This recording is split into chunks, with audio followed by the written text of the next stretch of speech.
Here is the rephrased text.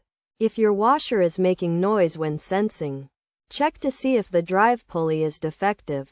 Remove the agitator's cap and extract it. Then, identify the drive pulley and inspect it for signs of damage or wear and tear. If such signs are present, consider getting a new pulley and installing it. Reassemble the agitator and check if the drain is obstructed. Unplug it from the socket and unscrew the hose.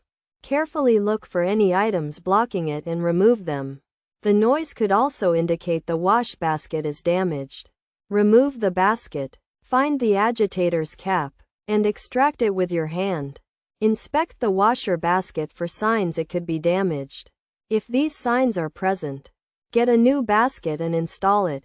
Once this is done, reassemble the agitator, check the laundry load, and inspect the load in the unit. If the load size is too small, add clothes to it. If it's too large, reduce the number of clothes.